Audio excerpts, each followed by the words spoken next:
Imagine, if you will, a field of gold stretching to the horizon, a sea of wheat so vast it seemed to mock the very sky. Now, picture that gold turning brown, the stalks drooping, the heads of grain fermenting under a relentless, unforgiving sun.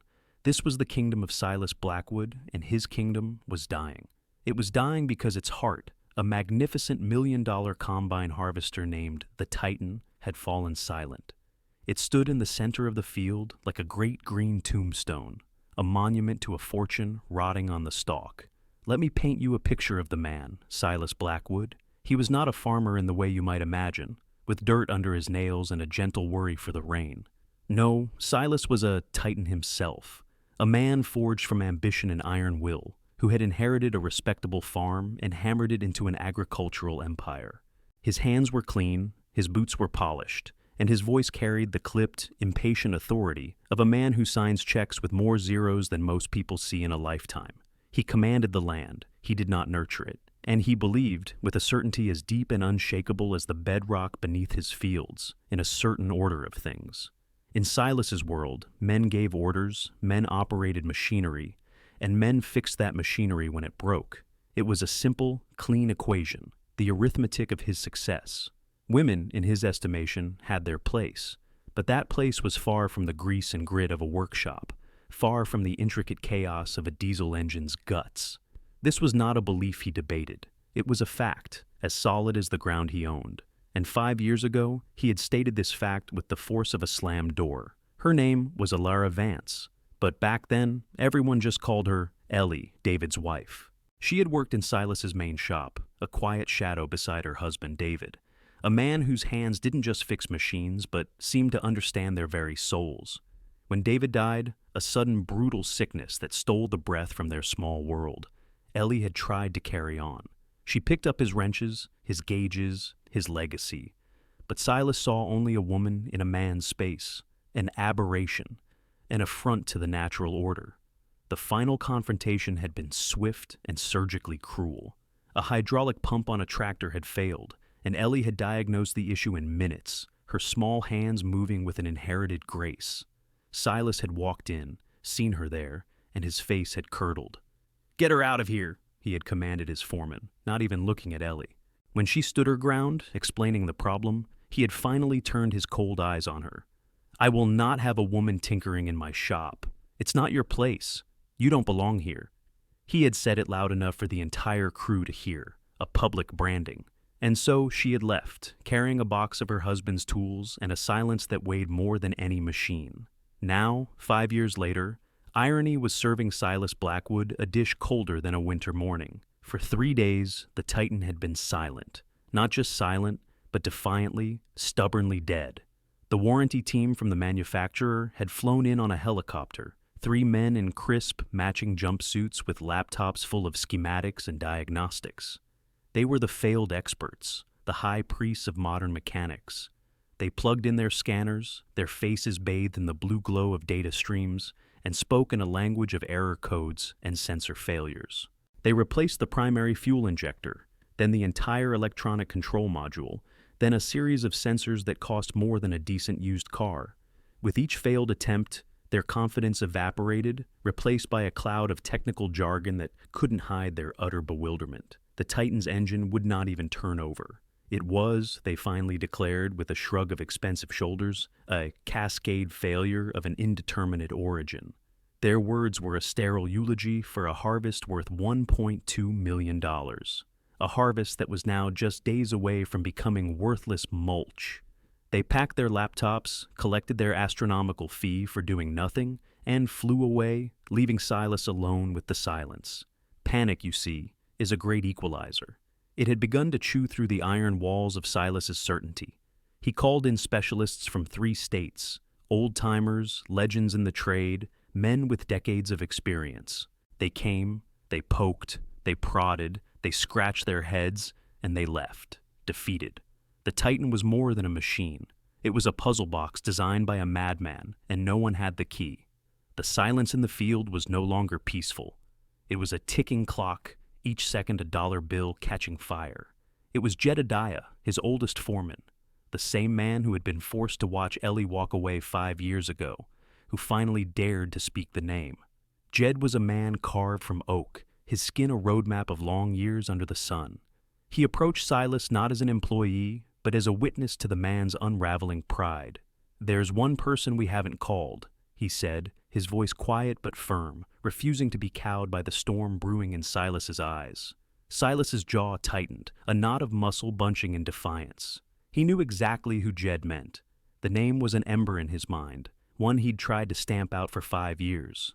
To even consider it felt like a surrender, a betrayal of his own rigid principles. "No," he snapped, the word sharp as a shard of glass. "Absolutely not. I'll set the whole machine on fire and claim the insurance before I make that call." Jedediah held his ground. He was the loyal ally, the keeper of truths Silas preferred to forget. "Silas," he said, his gaze unwavering, "you remember her husband, David. He could make a dead engine sing. He taught her everything he knew. He used to say she saw things he couldn't, that she could hear the wrongness in a machine before it ever broke. The harvest is lost. What more do you have to lose?"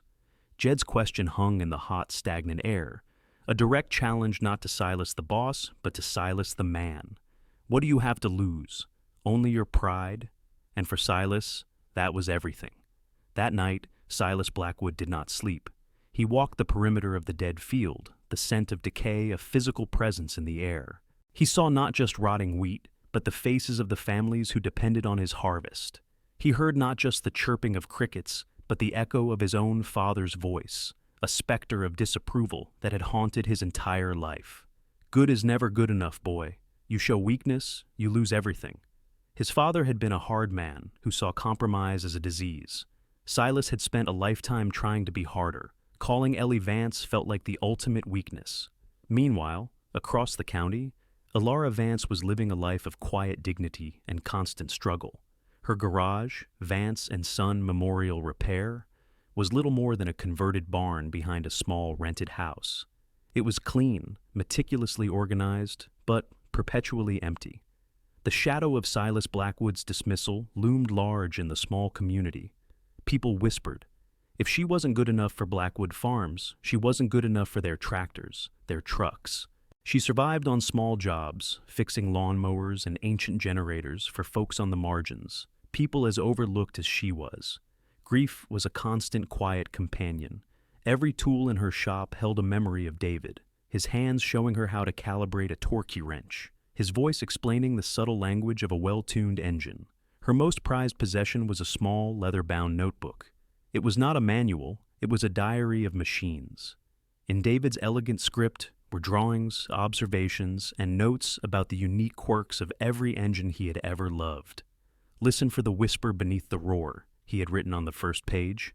That notebook was her Bible, her connection to the man she had lost, and the source of a knowledge that went far beyond certifications and schematics. The phone call came just after dawn. She recognized the number on the caller ID. Blackwood Farms. For a moment, her heart seized, a cold fist of old anger and humiliation. She almost let it ring. But something, perhaps David's voice whispering in her memory, made her answer. It was Silas. His voice was strained, stripped of its usual booming authority, thin and brittle like old wire. He didn't apologize. He didn't explain. He just stated the problem, his words clipped and formal. "The Titan is down. No one can fix it. Jedediah said to call you. Name your price." Ellie stood in her quiet workshop, the morning sun slanting through the dusty windows, illuminating the worn tools that were her only inheritance. She listened to the desperation masquerading as a business transaction. Name your price. He thought this was about money. He thought he could buy her skill, buy her forgiveness, write a check, and make the humiliation he'd inflicted on her disappear. A slow, cold resolve solidified within her, hard and pure as diamond. This would not be about money. This would be about justice.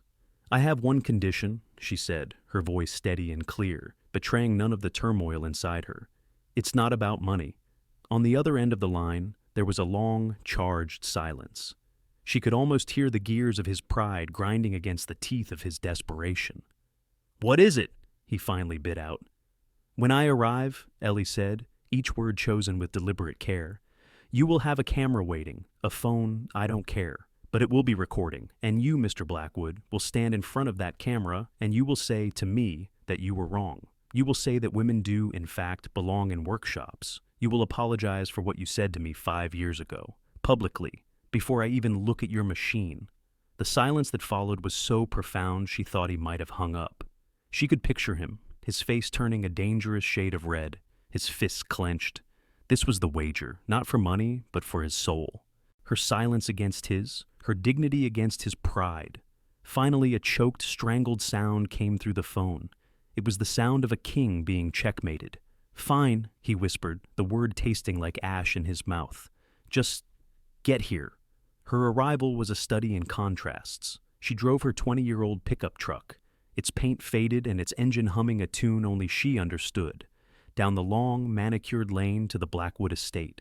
The truck, a relic of a simpler time, looked like a beggar at a king's feast parked next to the gleaming late-model vehicles of the farm's management. As she pulled up to the silent Titan, she saw a crowd had gathered. Farmhands, office workers, even a few of the failed experts who had lingered, drawn by the rumor of this strange new development. They were the mocking chorus, their faces a mixture of pity and cruel curiosity. Silas Blackwood stood waiting, his posture rigid, his face a mask of thunderous fury. Next to him, a young office worker held up a smartphone, his hand trembling slightly. This, my friends, was the stage for the humiliation. But whose humiliation would it be? Silas had intended for this to be a final, crushing proof of his rightness. He expected her to fail, to flounder, and then he could post the video of her incompetence for all to see. He thought he was in control. He had no idea he had already lost. Ellie got out of her truck, carrying only a small canvas bag. She wore simple, grease-stained overalls and worn leather gloves. She didn't look like a savior. She looked like what Silas had called her 5 years ago, a woman out of her place. The crowd stirred, a low murmur of snickers and sarcastic comments rippling through the air. "Look at that," one of the technicians sneered to his colleague. "She bring her toolbox or her purse?" The mockery was a physical force, an invisible wall she had to push through. She walked directly to Silas, ignoring the whispers, her gaze locked on his. She stopped a few feet from him and simply waited, her silence more powerful than any shout. The young man with the phone looked at Silas, his eyes wide with uncertainty. Silas's face was a war of emotions, rage, shame, and a terrifying desperation. He was a proud man standing on a cliff edge, and Ellie was asking him to jump. He gave a curt nod to the boy, who hit the record button.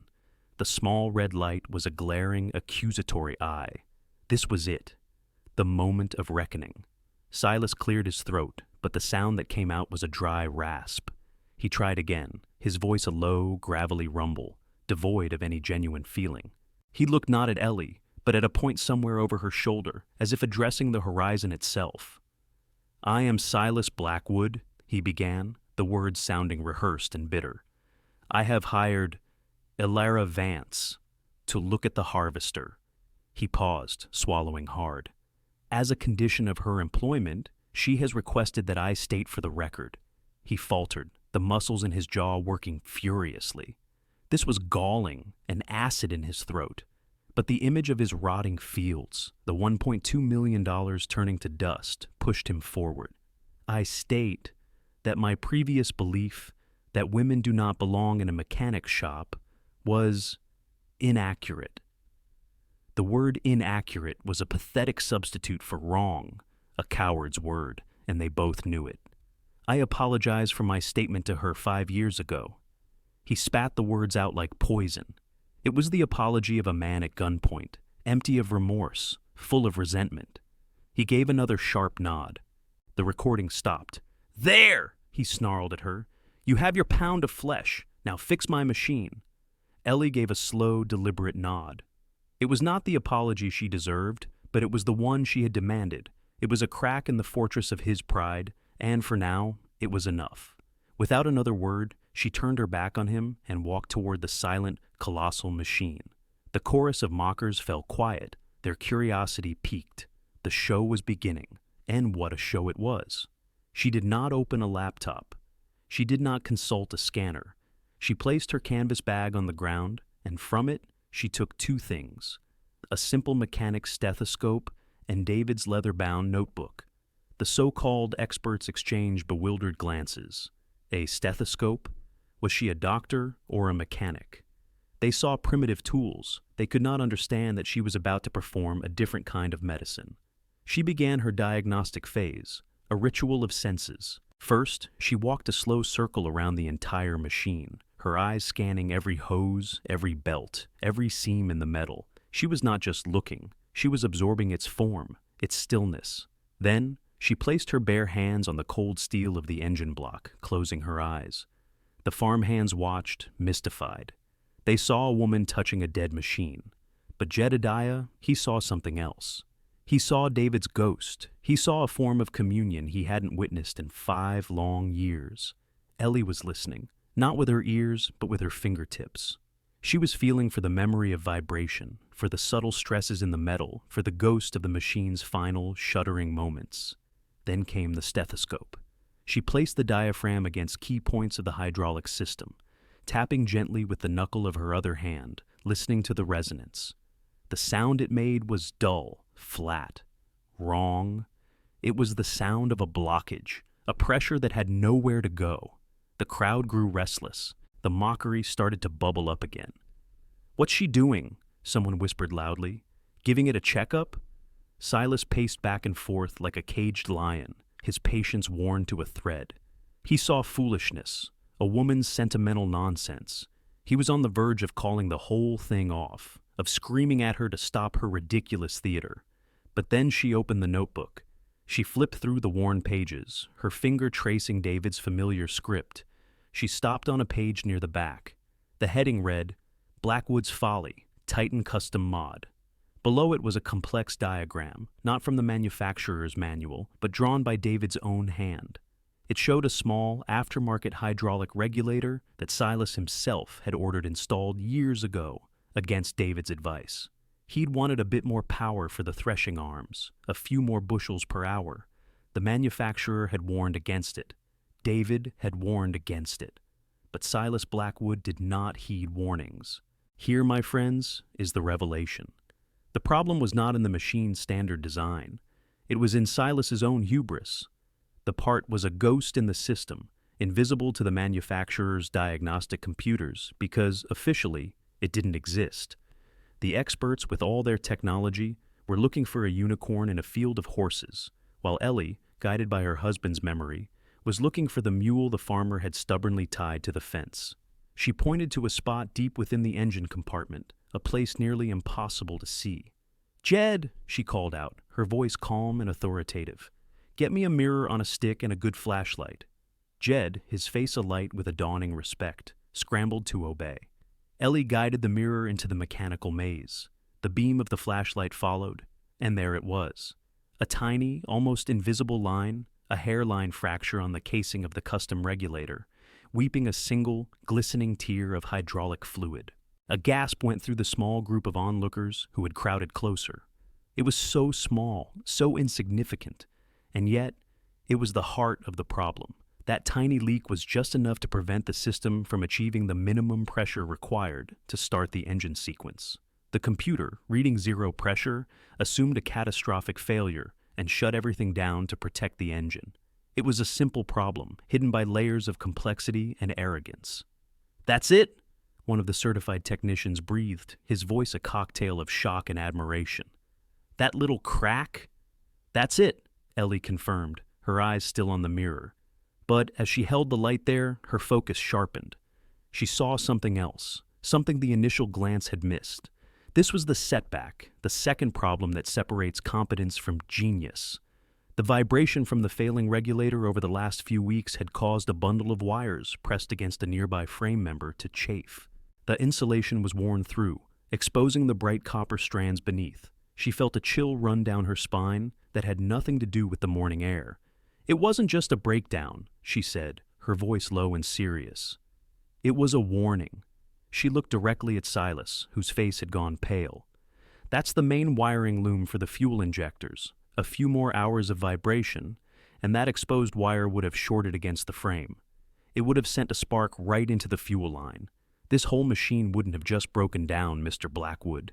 It would have become a bomb in the middle of your field." The silence that followed was absolute. The weight of her words settled over the crowd. The snickering was gone, replaced by a profound, sober respect. She hadn't just diagnosed a mechanical failure, she had uncovered a potential catastrophe. She had saved more than the harvest. She might have saved lives. Silas looked from Ellie to the heart of his machine, and for the first time, the fortress of his pride began to crumble, not from the outside in, but from the inside out. He saw not a woman in his workshop, but a master of her craft who saw the world in ways he could not even comprehend. Now came the final repair. The custom regulator part was, of course, not standard. It would take a week to order a new one, a week they did not have. This was the moment where the experts would have thrown up their hands and walked away. But Ellie was not an expert. She was an artist. She looked at the broken part not as a problem, but as a challenge. Her eyes scanned the other machinery parked nearby, an old, half-dismantled tractor from the 70s, a forgotten relic. "Jed," she said, a new energy in her voice. "That old case tractor. What's the pressure rating on its secondary hydraulic pump?" Jed, looking confused but trusting, rattled off the number from memory. A slow smile touched Ellie's lips. It was a different size, a different fitting, but the internal mechanism was almost identical. It was a long shot, an act of mechanical heresy. For the next 20 minutes, she worked with a ferocious, focused intensity. The world shrank to the circle of light cast by the work lamp. The crowd watched, mesmerized, as she cannibalized the part from the old tractor. Her hands, which had seemed so small and delicate, were now impossibly strong and sure. She used a portable grinder to alter the housing, sparks flying like angry fireflies in the dim light. She rethreaded the fittings by hand, her touch as precise as a surgeon's.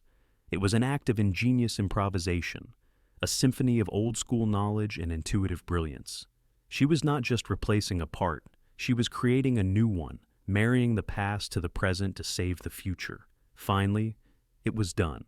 She carefully fitted the hybridized part into place, her knuckles scraping against the hot metal. She rewrapped the frayed wires with thick electrical tape, securing them away from the frame. She stood back, wiping a smear of grease from her forehead with the back of her hand. She looked at the assembled components, a quiet satisfaction in her eyes. Then she looked at the combine's operator, a young man who had been watching the entire procedure with wide-eyed reverence.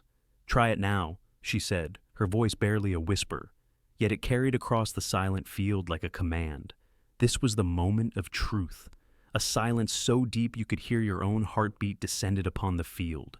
Every eye was locked on the young operator's hand as it reached for the ignition key. He turned it. The starter motor groaned once, a sound of protest. A collective breath was held, then a cough, a sputter, and then, with a deafening, soul-shaking roar, the 13-liter diesel engine exploded to life. It didn't just run, it sang. A perfect, powerful, rhythmic hum that vibrated through the very ground. The operator, grinning from ear to ear, engaged the hydraulics. The giant threshing arms, which had lain dormant for days, rose majestically into the air, a gesture of metallic resurrection. The machine was alive. The Titan was reborn. The reaction was instantaneous, a human explosion to match the mechanical one. A ragged, joyous cheer erupted from the farmhands. They clapped, they shouted, they hugged each other. Some of the older men had tears of relief streaming down their dusty faces. The failed experts just shook their heads, their expressions a mixture of disbelief and profound admiration. They were looking at a miracle worker. They had brought a supercomputer to a gunfight, and she had won with a pocket knife and a prayer. But Silas Blackwood did not cheer. He stood frozen, his face ashen. The roar of the engine was the sound of his entire worldview being shattered into a million pieces. Everything he believed, every certainty he had built his life upon, had just been proven utterly, comprehensively wrong. He looked at Ellie, who was quietly packing her tools, her face calm, her work done. She was not gloating, she was not triumphant, she was simply competent. And in that moment, her quiet dignity was more powerful than any army. The prideful magnate was left speechless, a king in a kingdom he no longer understood, saved by the very person he had tried to break.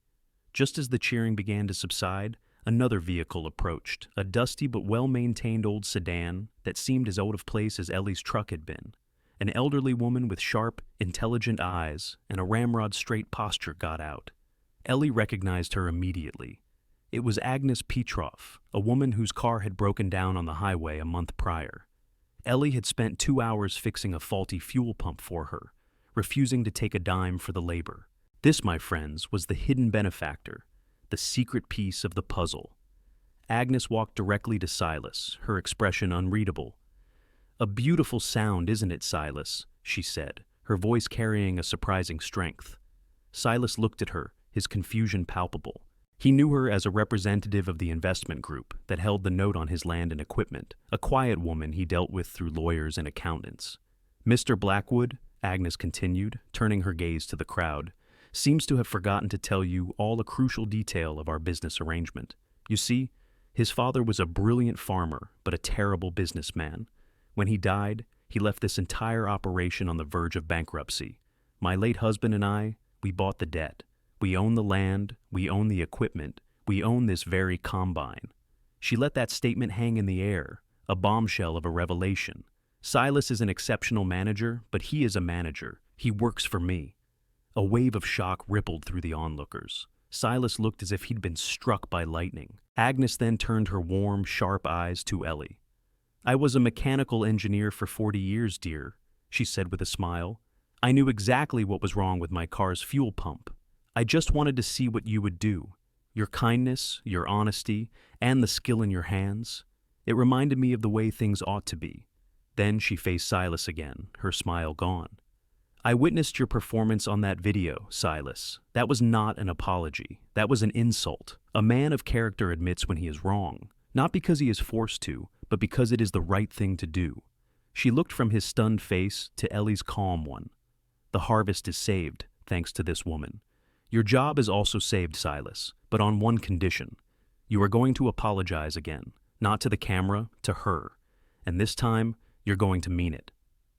This was the final breaking point. The dam of Silas Blackwood's lifelong pride, already cracked and groaning, burst completely. All the years of trying to live up to his father's impossible standards, all the fear of appearing weak, all the carefully constructed arrogance, it all washed away in a sudden, shocking flood of emotion. His face, the face of a titan, crumpled. His shoulders slumped, and in front of his crew, his peers, and the woman he had wronged, Silas Blackwood began to weep. They were not quiet tears. They were the racking, painful sobs of a man whose soul was being broken open. He stumbled toward Ellie, his legs unsteady. He stopped before her, no longer a king but a penitent. "I'm sorry," he choked out, the words raw and torn from the deepest part of him. "Ellie, Mrs. Vance, I was wrong. I was so wrong." He looked at her, his eyes pleading, stripped of all artifice. "It wasn't about you. It was never about you. It was me, my father. He always said any mistake was a weakness. He said relying on anyone else was a weakness. I saw your skill and it scared me. It challenged me. And instead of respecting it, I tried to destroy it. It was a monstrous thing to do. I am so sorry." This was the real apology, the public confession. It was messy, it was painful, and it was profoundly human. Ellie looked at this broken man, and she felt not the triumph of victory, but a wave of unexpected empathy.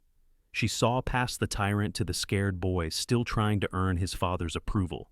She gave a small, almost imperceptible nod. It was an acceptance. It was absolution. The offer came after the tears had subsided. It was a joint proposal from a humbled Silas and an impressed Agnes. "Your fee for the repair is $50,000, Agnes began, "and that is non-negotiable, but we have something else in mind." Silas, his voice still thick with emotion, picked up the thread.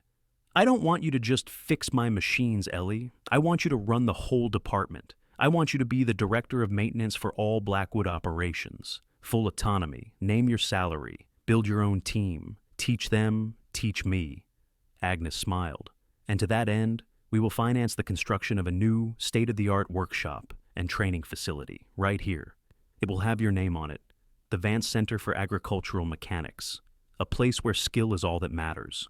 What do you say?" Ellie was stunned into silence. It was more than she could have ever dreamed of. It wasn't just a job, it was a legacy. It was a chance to honor David, to build something real, something that would last. She thought of her small, dusty garage, of the constant struggle, and she thought of the notebook in her bag, of the promise she had made to carry on David's work. She looked at the two of them, a reform magnate and a hidden queen, and for the first time in 5 years, she felt the future open up before her, a road as wide and golden as the harvest field she had just saved. "Yes," she said, her voice clear and strong. "Yes, I will." Let us now jump forward in time. 2 years. What can happen in 2 years? A world can be remade. Imagine now, not a dusty barn, but a gleaming, expansive building of steel and glass. Over the wide bay doors, a sign reads in bold, clean letters, "The Vance Blackwood Agricultural Innovation Center." This is the new reality, the world born from that one afternoon of reckoning. Inside, the workshop is a cathedral of creation. It is filled with young mechanics, men and women, learning their craft. They work on everything from massive combines to delicate drones that map the fields. And at the center of it all is Alara Vance. She is no longer a shadow. She is the sun around which this entire world orbits. She is a teacher, a mentor, a leader. Her hands are still stained with grease, but now they are the hands that guide others. She moves with a confidence that is quiet but absolute. Her knowledge a gift she shares freely with all who are willing to learn. And what of Silas Blackwood? He is a changed man. The iron has been melted from his soul, replaced by a deep and abiding respect. He is Ellie's partner, her greatest advocate. He spends more time in the workshop than in his office now, not giving orders, but listening. He learns from Ellie. He learns from her students. He has found a peace that his pursuit of power never could have given him. He and Ellie have forged a partnership, built not on contracts, but on mutual respect, and a shared vision for the future. The farm is more efficient, more profitable than ever, because its heart is no longer one machine, but a community of skilled people working together. The mocking chorus has long since fallen silent, replaced by a chorus of admiration. The failed experts have sent their own trainees to learn at the Vance Blackwood Center, admitting that some knowledge cannot be found on a computer screen. Jedediah, now happily semi-retired, often stops by just to watch Ellie work, a proud smile on his face. And Agnes Petrov sits on the board, a silent, satisfied guardian of the new world she helped bring into being. And so, our story comes to a close. It began with an act of prejudice and ended with an act of redemption. It started with a machine with a broken heart and ended with a community whose heart was made whole. What is the lesson here, my friends? It is that a person's worth is not defined by their gender, their status, or the assumptions of others. It is defined by their character, by their competence, and by the quiet dignity with which they carry their gifts. It is a story that reminds us that true strength is not the refusal to bend, but the courage to admit when you are broken. And it shows us that sometimes the most powerful engine for change is not made of steel and wire, but of a single, unwavering human heart.